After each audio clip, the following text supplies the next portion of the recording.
Very nice. All right, back in business in different states once again. Yes. Now we know that you can't see me unless I'm talking. Oh, that's right. That is good to know.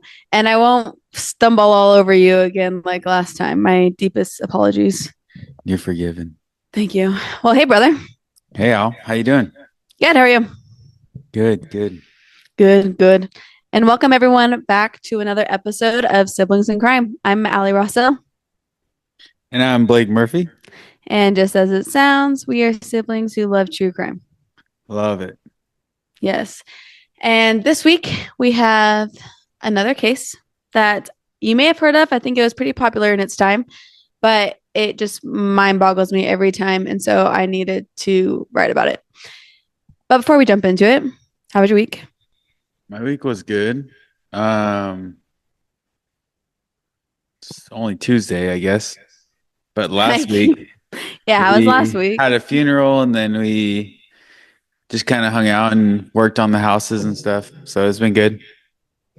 Besides the funeral. Yeah, besides the funeral. Right. We love grandma. Mhm. Yep. So, but I'm glad that she's with her husband now. Yep. Yeah, this week for me was very similar. It was that I've been in Utah since Sunday, so just a couple days. Been running a lot. All the same things, nothing exciting. Bread is baking, the whole thing. Every single week's update.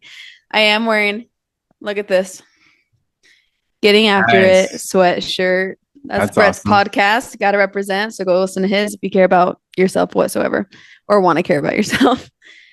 Well, sweet. Do you have anything else before I jump into this week's case? This episode is sponsored by Coke Zero. Cheers.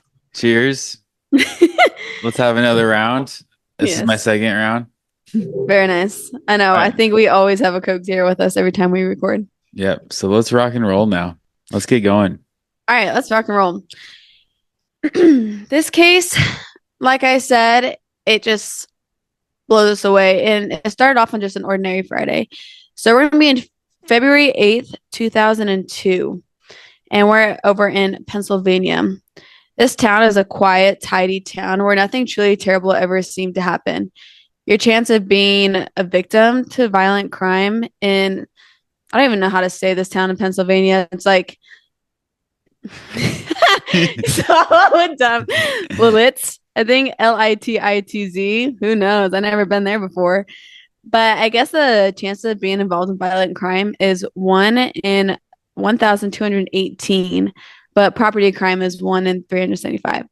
So as far as Super getting low involved, odds.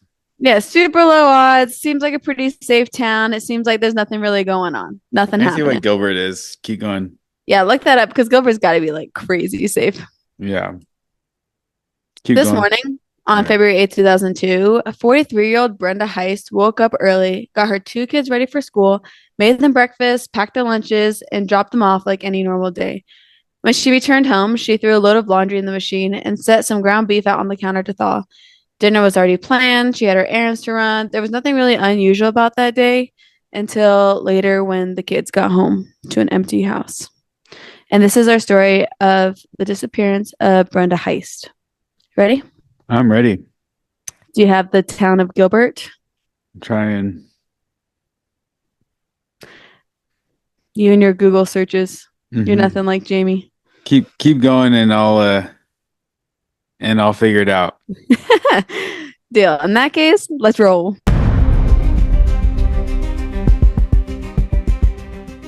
Like I said, seemed an ordinary day until hours later, we have Lee Jr., who's 12 years old, and Morgan, who's 8 year old, the two kids of Brenda and Lee. These two kids, they walked in from the front door of the house after school when they got home. And Morgan was quick to notice that their dog was left outside. And I guess it was a super abnormal. I would not have thought twice. Our dogs had a doggy door, but I guess this really caught her off guard. And so, as any kid would do, they started yelling for their mom to see what's going on. Why is the dog left outside? But her calls out were left unanswered. When their mother hadn't returned home after a couple hours, it was obvious that something was off. I suppose it sounds like she was an at-home mom. She ran her errands, but it was pretty standard that she was there when the kids got home from school. Hmm. Brenda Heist was just gone, and it was time for Morgan to contact their father, whose name was Lee, and he was at work. So Lee Heist, he is the husband, he's the father. He was obviously confused when he got this call from his 8-year-old daughter. That's kind of alarming. You're like, why are you home alone? Like, where's your mom? So at first it was just confusion, and then it quickly began to be worry. And once he arrived home, his concern only grew, leaning towards panic at this point. He couldn't reach his wife either. And that's when that panic started to sink in. He'd been at work all day, and I guess it wasn't very uncommon for him to not hear from the family. Kids were busy, wife was busy. It wasn't out of the ordinary for him to not hear anything from them. But when he got home and Morgan had called him, he knew something was off. And so he went home, nothing to be found, no suspicion rose immediately. But once he got home, he realized that there was like no signs of forced entry. There was no signs of a struggle. Her car wasn't in the driveway. And it all kind of led him to believe that there was no foul play. And maybe she was just out still running errands. Something may have happened. Was Hours the passed. car Maybe she got there? distracted. Her car was not there. Oh, I thought you said that. No, her car wasn't in the driveway. So Oh, that led him to believe maybe she's just doing her own thing for a little bit, mm, that's weird. which I feel like is a fair guess. If someone like, if the car's not there, you're like, oh, they're probably running late. Yeah. How old are you or how old are people when you start leaving them alone? I don't know. We don't have kids. Yeah. Well, the oldest is 11, so I think that's pretty normal age. I think my niece, who's like 9, babysits her 3 younger siblings. So I don't think it's that abnormal. But I think it was just abnormal for their usual schedule. Yeah. But even though all that could lead to his wife just being out and about for a little bit longer, time passed and she just never came back up. And so after a couple hours, they started to further investigate. And that's when they found that her phone was actually inside the house, her cell phone. The That's TV was spooky. off, the laundry machine was halfway through a cycle, and the dinner ingredients were still left untouched on the kitchen counter. And it just all seemed so strange. It looked like she was going to be home soon. Yeah. She was And like be- in the middle of something, like stuff. right. Like if you're got like if you left your phone, you left your food out, like you're gonna be home at least in time to get ready for dinner, Yeah, right? especially leaving your phone. It's like, oh, I just ran out to pick something up from the mailbox or something, Mm-hmm. rather than drive and do a bunch of errands True. and spend like an hour gone or something, I I think. feel like it's not uncommon for our mom to get forget her phone. But also like I think if they like if you have little kids, you're kind of expecting to be on your phone in case anything happens. Yeah. But regardless, they started realizing that this seems a lot more suspicious. Like she should have been home by now. And so the only logical step at this point was like call the police, which Yeah. they did rather quickly, considering like usually you have to wait 24 hours or like whatever the cops tell you. Investigators kind of jumped on this rather quick, and surprisingly, the search began right away. Of course, this led with the interviews of those closest, including the family and the neighbors in the surrounding area to see if they saw anything suspicious. And it's an uncomfortable truth in true crime, but statistically, when a woman disappears under mysterious circumstances, the most likely perpetrator is someone close to her, usually the spouse. And Lee and Brenda were actually in the middle of a contentious divorce. So now things aren't Ooh. looking so pretty. So he's Tension, actually a suspect now. potentially, in the eyes of the law. Tensions were high, finances were tight. Brenda had actually recently been denied housing assistance, and she was reportedly distraught over what her future would look like. To investigators, that painted a full blown motive. Lee was interrogated immediately and repeatedly, like many times he got called in to answer questions. Police searched the home, his car, and even his workplace, and he was, how did that happen? Sorry, I We clicked did something. rockets all over our screen. I clicked something. I have never seen that before. All right, keep going. Now people have to go watch our video. Yeah. Like I said, he was grilled for hours about asked every detail about their marriage. He even took a polygraph test, which he actually passed. And I always look into the stats of Dang. like Maybe he's been what practicing. that's what I was gonna say. Like, can you prepare for a polygraph to like Yeah, pass? that's what I've heard. How do you do that? I don't know. There's like ways you can like trick it a little bit, I think. I Yeah, don't remember it very well and I won't be able to say it, so I'm not gonna try. But I've heard I people know can that, train to do it. right. I know that polygraphs, they're like their job is to they're like measuring your blood pressure, your stress. Like, I think it's the point of it is to see if you have like high emotion to certain things. So Hmm. maybe if you tell yourself a story enough times, you begin to believe it, or you can keep your cool or something along those lines. I Hmm. am always shocked that it sways investigation as much as it does, considering it can't be used in court. And it's like, I think if I remember what I looked up, it's between 70 to 90% accurate, which is more accurate than I actually originally thought. I thought it was like Hmm. 30. But regardless, I know that investigations are kind of heavily relied on them to see if they're going in the right direction. But again, there's false positives, false negatives. So regardless of him passing, the suspicion lingered, of course. Lee goes on to talk about how there was always a shadow over him. Like people looked at him differently, even his friends, his kids. Like these poor kids are so young. Their mom goes missing. Everyone's blaming their dad. How confusing for kids so impressionable at that age. Yeah. But it wasn't long. It was only 4 days later that her 1999 Pontiac Grand Am was found abandoned in parking lot in York County. This was nearly 90 minutes away from their town, but inside the vehicle, they didn't find anything really super alarming. Like sometimes you get there and there's like a whole blown crime scene. And Hmm. in their car, there was found her purse, her keys, and her ID, and they were all neatly placed inside. But there was no trace of Brenda, and so now they have more evidence. Yet it still did not point them in any direction. Yeah. I wonder if the seat was pushed back farther than normal or if it was like a normal seat pushed back. That could tell us if someone else drove it. It'd help. Yeah, I wonder how tall Brenda was, which is Probably not actually tall. funny that they say that because Brett and I will drive each other's car. He's 6'3", I'm 5'5", and he sits so dang close to the steering wheel. We don't move the seat when we switch car drivers. It's crazy. He So moves he the could kill steering wheel you. up or down, He's and I just have it like all the way down. he's just positioning himself right to kill you, Oh my gosh, he's just been preparing this whole time. preparing this whole time. He's like, nothing suspicious here. Yeah, I was like, you're literally 6'3" of the longest legs ever. How come like I have to scoot the chair back after I drive after you? But regardless, yeah, nothing seemed to point that someone else drove her car. Doesn't look like they went into forensics to find anything that like was someone else's hair or anything along those lines. So now we have a car and literally no more information than that. So it almost felt like a dead end for investigators, even though they felt like they were technically one step closer because there was nothing that was following that. They were kind of stumped. And of course, theories began to like spiral.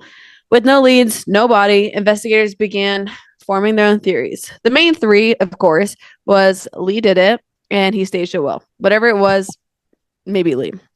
Another one was Brenda ran away, and another one was she was abducted. So these are the main three. They're looking Like at those are the all only options. Actually, never that, mind. Someone else can kill him, I right. guess. I But guess like abducted kind of goes with that. yeah. And I was like, okay, so your three theories are literally the only options ever. But I mean, without a body, maybe they thought that she was still alive, and that's why they say abducted instead of murdered. Hmm. I'm not sure. But it's kind of funny because they point to the reason for all these theories back to the divorce, which, Hmm. of course, if someone's going through a divorce, anything can happen. But of course, the divorce, Lee did it, doesn't want to put up a fight for the kids. If it was the divorce and Brenda ran away, she could be trying to escape that life. And they say if she was abducted, maybe someone saw a woman alone, frazzled from her divorce, and took advantage. I was Yeah. like, that is interesting that you're like, the catalyst is the divorce, and there was no other options that they were looking Hmm. at. So this is what they're working with. It doesn't seem like they're dialing in at this point. One theory, obviously, quickly rose to the top, and that being her husband, Lee, might have been involved. The Heist divorce was no secret. It was contentious. Friends and family described the marriage as strained in the months before Brenda disappeared. There was custody battles, financial disputes, and the looming fear of losing the children left Brenda in a vulnerable state, leaving her increasingly desperate about where she and her kids would live once the separation was finalized. Some friends described her as emotional and overwhelmed. That checks the box. That makes sense. But other people said that Lee's emotions seem to have been more like cold, distant, robotic. And so he was described very differently than Brenda leading up to the day of her disappearance. As police looked into the relationship and the circumstances leading up to her disappearance, a few neighbors and acquaintances started to offer suspicious pieces of the puzzle. Though nothing could be verified, there were some neighbors that said they witnessed occasional like heated conversations between the couples. And one couple even said that they recalled a particularly loud argument the night before Brenda vanished, though no one Oh, could say for sure what it was about and verify in that way. That stuff always shocked me too. I don't think I could ever pinpoint like on that day, last Tuesday, this couple was talking loud. I don't yeah. know. But you connect it to other things. It'd be like, oh, I worked on Wednesday and they were yelling on Tuesday. I couldn't sleep, kind of thing. Mm, that's true. That's a good point. I was like, maybe I'm not observant at all, but maybe I need to dial in more just in case I ever get asked questions in a certain situation. Yeah. Hope not. Seriously. So obviously the rumor mill was in full swing. One neighbor speculated that Lee had been acting strangely leading up to her disappearance, too calm, too relaxed, especially with all the turmoil going on in his life. They claimed to have overheard Lee saying, quote, if she takes the kids, I'll lose everything, end quote. While these whisperings were unsettling, they were far from enough information for a warrant or any form of arrest, right? But it didn't stop there. Other local tipsters fueled the fire, claiming they'd seen Lee at a nearby store buying bleach and trash bags in the day after Brenda went missing. But police followed up, and when they checked out the store surveillance cameras, they didn't find any evidence to show that Lee was there. They didn't find receipts. They didn't find anything that actually tied him to that, which I'm like, one, that's a wild thing to say about somebody. Yeah. Like, are you guessing or are you like misidentifying? Yeah. Or do you just want to try to like be involved in the whole crime thing? Just like try True. to like just mess with people. I feel like a lot of Yes. people do that in abductions. They like call and say like, I have your kid, send me $5 million, and then it just ends up being nothing. Literally our story of the missing baby from the hospital. The Yeah, same exact thing happened. exactly. But what is your opinion on psychics? Um, I don't I don't know. I think it's weird, but I've heard of stories where it kind of is accurate and it's like, what the heck? Why is that accurate or slightly accurate? I'm also surprised cops actually listen to him. Yeah, I feel like cops only listen to them if they literally have zero anything. If Yeah. they like, if a cop's listening to a psychic, you know that they have no information about the Yeah, case. they're like, we'll just throw some mud on a wall and see what sticks. Nice. That's really what it feels like. I think I have heard cases that psychics have been in the ballpark, but in other cases, you have like seven psychics coming forth and they're all different tips. And I don't know how I feel about it. I think, I don't know if it's a lucky guess sometimes. Some people may have like some spiritual abilities. I don't know to what extent. But in this case, the sidekicks came out. They came out with their tips. That's for sure. They A came out psychic, swinging. they came out swinging. They're ready to roll.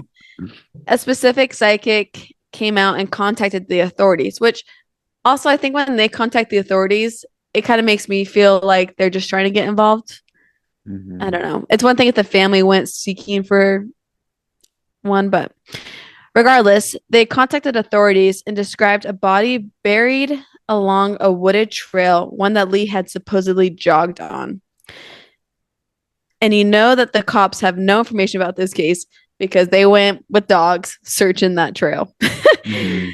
And so they had their little search dogs. They had them sniff out Brenda's attire, her scent, and they went to that jogging trail only to be led to a dead end. Sounds like an easy guess, though. Yeah, that's what I was like, they've seen him jog there. They're like, oh, let's put him over there. Or But like in the news, she's been known to jog on this trail. Yeah, she's dead next to the trail. right, pretty good, safe guess if you had to throw something out there as a tip. Hmm. So there's no physical evidence of foul play, and the psychic thing dropped just as fast as it came in. But that just shows how desperate they are to like find literally anything to move forward in this case. Yeah. Still, the growing public suspicion and the mounting number of false leads made it hard for anyone to fully rule Lee out. Every new lead, whether true or not, intensified the belief that something terrible had happened and that Lee might be hiding something. But no matter how hard they try to fit Lee into the mold of a potential murderer or somehow just involved in the case, they had nothing on him, leaving the police and literally everyone they knew bewildered. But Lee tried to move on with his life. How horrible, though. His wife just disappeared. Now he's at work, school functions, the grocery store, every place people are painting him as the main suspect. And even when this case officially went ice cold, everyone in the town still pointed fingers at Lee. Yeah, that'd be rough, of course. Do you move? What do you do? Yeah, I mean, then it looks suspicious too. It's like, can't win. Yeah. And then, especially if she just disappeared, you'd want to stay in the same place. Maybe she would come back. I know, but you're But trying to divorce her and I was anyways. just about to say, but do you really want, like, it's not like they had a great relationship. So time passes 8 years later. We're in 2010 now. Holy cow. Yeah. That ice cold, literally frozen as it can be. At this point, Lee's family made the decision that they were going to legally declare Brenda as dead. There has been no body, no sightings, no new evidence. And without any of that, the case is completely stunted. And so legally, they declared her dead. The small town already made up their mind, though, that he had gotten away with murder. And then the most shocking thing came just a couple years later. She came back. Scary. We're in April 2013. So Yeah. 3 years later, we're in Key West, Florida now. Originally, we're in Pennsylvania. A woman walked into the sheriff's office and said, I think I'm wanted in Pennsylvania. No Her name, way. Brenda Heist. She's faking it. She was alive, not dead, and not missing. She really ran away? So listen to this. This is her Wow. account of what happened 11 years ago on that February 8th, 2002 day back in Pennsylvania. Wait, pause. Did they do any like blood work or fingerprints or anything to verify it's her? Um, Let me tell you how this all came to be, Okay. and then we'll go into that. So let me Okay. tell you this. There, of course, are like, no. Rightfully so. So Brenda goes in, she tells them what's going on, and this is her account of what happened that day. Brenda claimed that on that day she vanished, she had reached a breaking point. The stress of her divorce, the failed housing assistance application, the weight of raising two kids while being financially unstable, it just all came crushing down on her. Wow. After her errands that she ran, she said she left her groceries out, she did everything. She went to a park, sat on a bench, and started to cry. Overwhelmed, obviously. And that's where she met three strangers, homeless, transient type of people. They offered her a ride to Florida and she took it. Just like that, she was gone. She had run away. So, 4 years, not four, for years, Brenda lived off the grid. She cleaned houses, lived with different people. She slept under bridges and in tents. At times, she worked under fake names. She had no contact with her family, no attempt to reach out. She claimed she thought about it, but never followed through, which I don't know how a mom does that, but After Brenda Heist resurfaced in Florida in 2013, she turned herself into authorities due to an outstanding warrant for violating probation. The original charges were for forgery and providing false information to law enforcement. Specifically, she had been arrested under the alias Kelsey Lyon Smith for stealing a driver's license, leading to charges for forgery and giving false name to the police. After her release, she failed to report to her parole officer, resulting in the probation violation warrant, thus leading her end up confessing to her real identity. Wow. Right. So they When news, actually, so they actually know.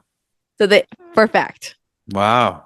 when news broke, Lee Heist said that he felt vindicated. I don't know why I'm so bad with words, but he was obviously devastated as well. Like, this is his kid's mom. He Yeah, goes and on to you had to say, go through all of that for the oh, past yeah, his years. life is destroyed because she decided to walk away. Hmm. He goes on to talk about how his kids grew up believing their mom was dead and that he might have had something to do with it.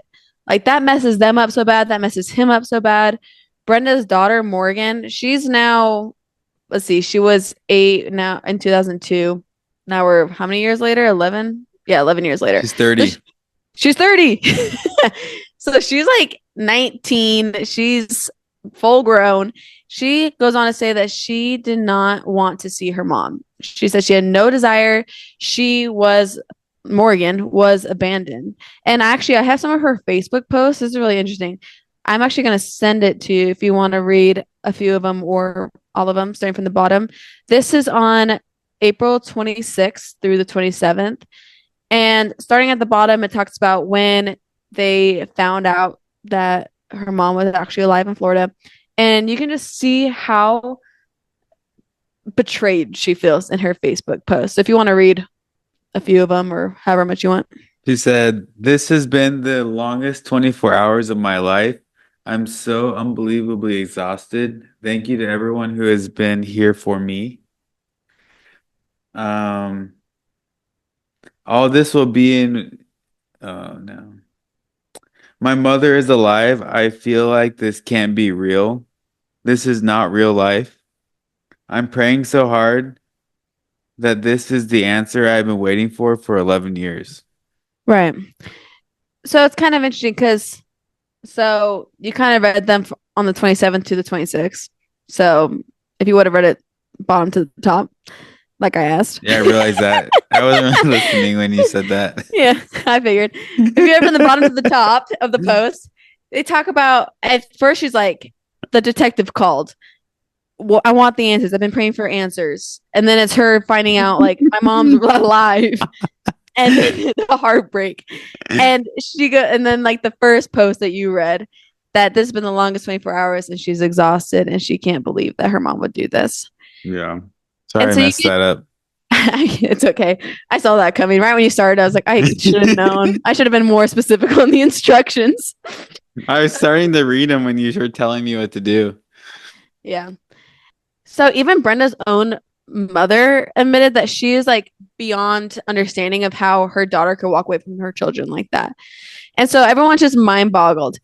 Brenda actually gave interviews. She cried. She said that she wasn't in her right mind. She said she regretted everything, but many felt her remorse didn't match the destruction she caused. Like, you literally can't be sad enough because of how bad you screwed up.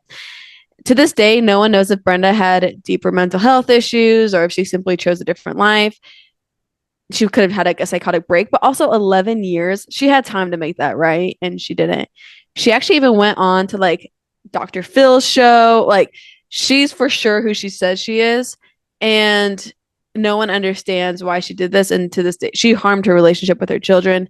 She's never going to have that relationship again. And unless maybe in the future they change their mind. But in true crime stories like this, we hear about missing people all the time, but most of the time it ends in like a way different type of tragedy, right? They go missing forever or they are murdered. Like, our very first episode was a murder case, or sorry, was a missing person case, and they still don't know where Leah Roberts is to this day. And I feel like that's often how missing people's cases go. Rarely is it they literally just got up and walked away from their life without a trace Yeah. and were able to do it without being identified anywhere. Mhm. It raised kind of the question like, I don't even want to say actually, it sounds bad, but like for the family, they obviously mourned her mom. I'm wondering if the mother caused more heartache by coming back. Like what's worse for these kids thinking their mom was murdered and taken away without a choice, or that they were like literally abandoned by choice. I think it is better if she came out, by the way, just because Mm. then the husband can be Oh, that's true. vindicated, and Yeah, even though it ruined his life for a long time. So, that's true. Like, and how much more comforting for the kids knowing that their dad wasn't involved. Like yep. so many, I mean, I imagine having answers is better than having a mystery, but that betrayal, I just feel so sad for that family. That's why I want to talk about today's story. So that is the case of Brenda Heist. She had a worse life doing that than just trying to figure it out after the divorce. That's why I think a lot of people think she had like a psychotic break. And Yeah. then at that point, it's like you're embarrassed, you have shame. It's like really hard to come back, I imagine, after that. Makes sense. So that's what I have for this week. Do you have any trivia or not so fun fact for us? Yeah, I have some facts about missing people. I'm going to have you guess the facts. Oh, so it's The trivia. first one is missing people in the United States. Is there 120,000 every year on average? Every year is crazy. 30,000 every year? 600,000 every year? Or 1.2 million every year? These are wild numbers. You have 30,000 and 1.2 million I every know. year. I'm going to say 120,000. Okay. This next trivia question is the resolution rate. So this could be that they found the person dead, or the person came back, they were They just had away, they answers. were found, or whatever. So the first percentage is 42%. Second is 38%. The third is 79%, and the last one is 90%. What was the second answer? 32%.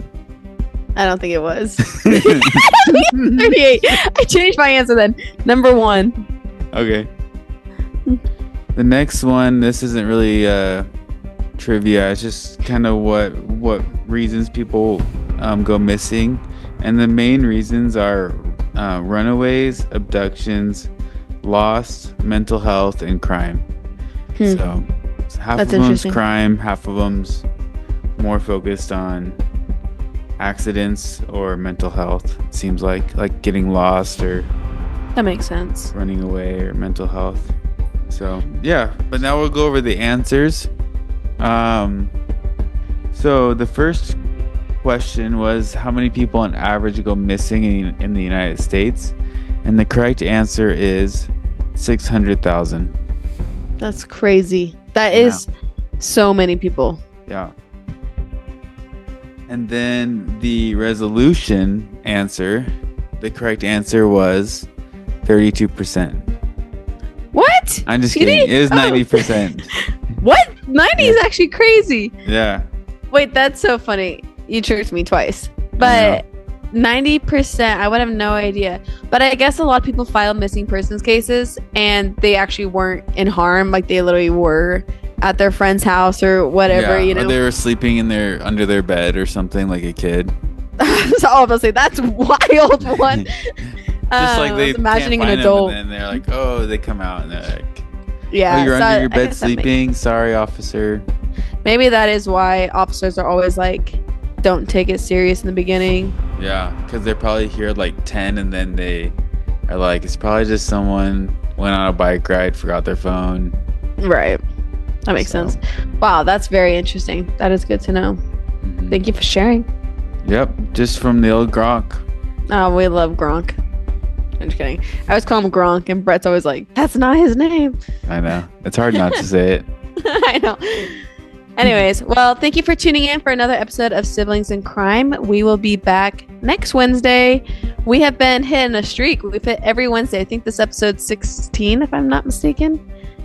I don't know. I think I this is hope. 16. That means there's been 16 Wednesdays this year so far. Actually, probably 15 because we did a bonus episode. Oh, that's maybe there's been 15 Wednesdays. Maybe we'll come out with a bonus episode again soon. Yeah, But maybe, maybe not. who knows? But We'll see. regardless, we'll be back next Wednesday. So Bye.